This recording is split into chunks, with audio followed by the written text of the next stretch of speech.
We turned the basketball over, and they got out in transition. I think they had 15 points off our 11 turnovers at halftime.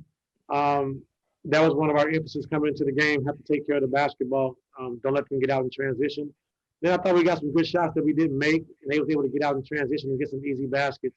But overall, I thought we did a great job, only having 5 turnovers in the second half, and then also only giving up 8 offensive rebounds. And Trey's had 4 of those. And anytime you can keep AD to 0 offensive rebounds, you've done a pretty good job. So with their size and their length, we wanted to do a good job on the glass, and we did that. Coach, I don't know if you noticed, but there are about 5 minutes in the game left in the fourth quarter.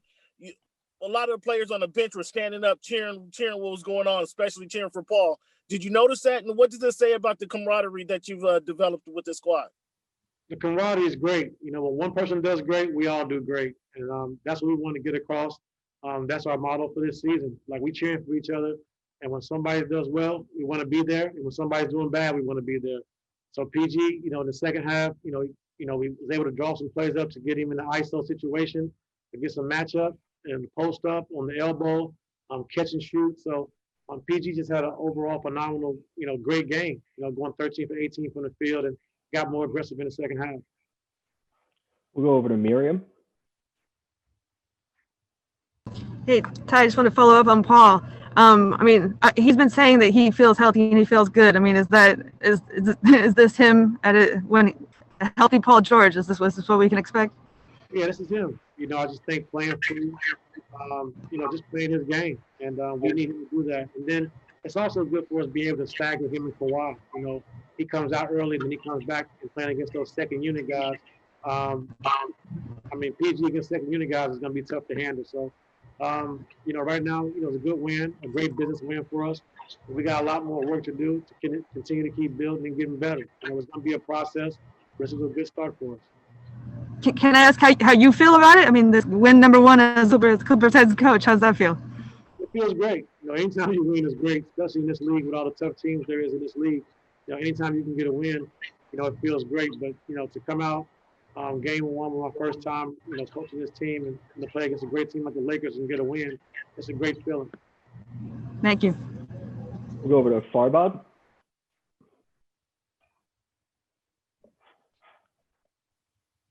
Hey, Coach. Congratulations on the win with the team. Thank you.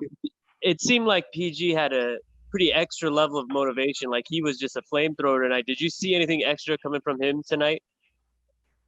We just told him to be aggressive in the second half.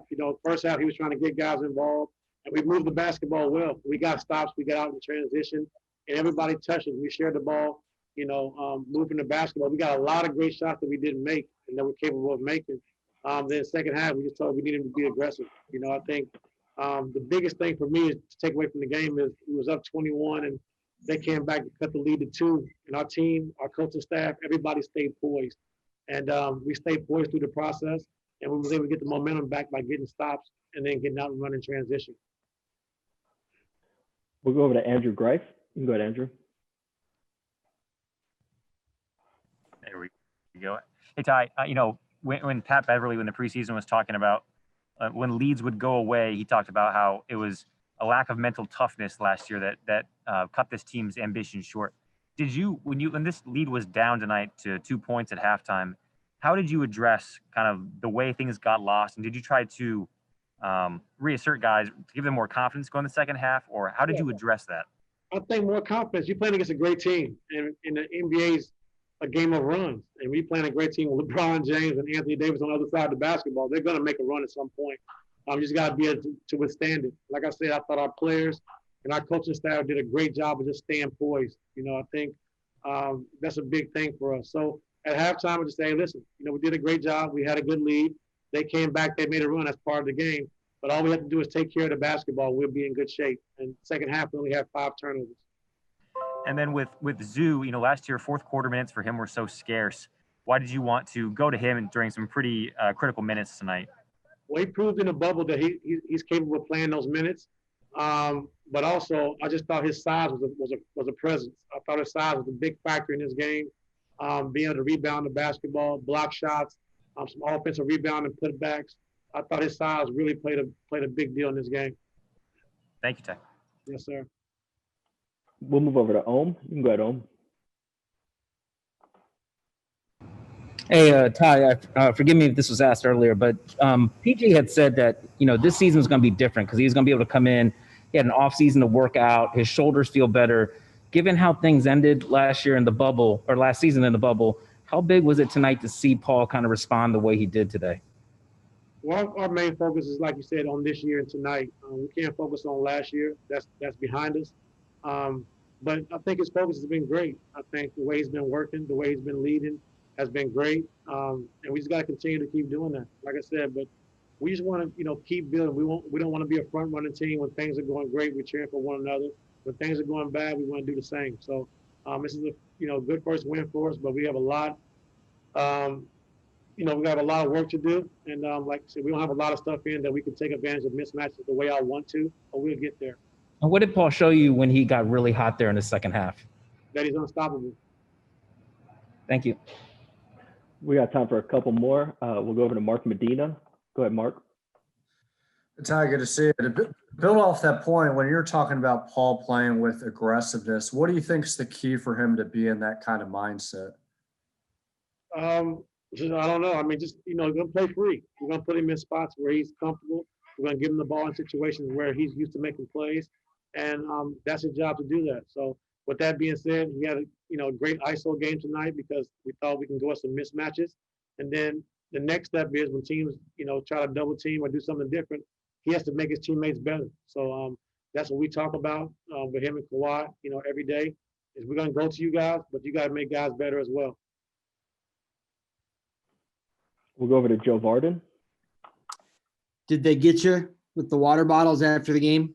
No, he didn't. Nope. It's a weak locker room. That's a Ty staple. Hey, you've been on the other side of these ring ceremonies, like having won one, and you know how emotional it is. Did you try to kind of take advantage of that tonight, being in the locker room where you aren't going through those emotions? Is that something you guys talked about beforehand? Well, the coaches weren't going to be out there at that time anyway, but our focus was on us. Lakers, they deserved that ring. They won the championship. They was a great team, had a great year last year. So you can't take nothing away from them. Our main focus is just coming in to this season, starting tonight, and trying to establish who we are and what we want to do going forward. So our focus wasn't really on the Lakers getting their rings. Like I said, they deserve it, and they were the best team last year. So congratulations to them again. But now we're moving on. And then the last one, you've been talking about this, about you can't focus on last year and that it's a game of runs and all that. But do you think it'll take time to kind of cement in your guys' head that you are different from last year and you aren't the team that gave up the lead to Denver and all those things? Well, you have to ask them that. I'm fine. So, like I said, our focus all year has been about us and on us and trying to be better going forward. So, like last year, I talked about it before. 30 teams coming to the season wanting to win a championship, and eight or nine teams have a legit chance. And at the end of the year, it's only one winner. And we fell short of our goal last year, but now it's time to focus on going forward.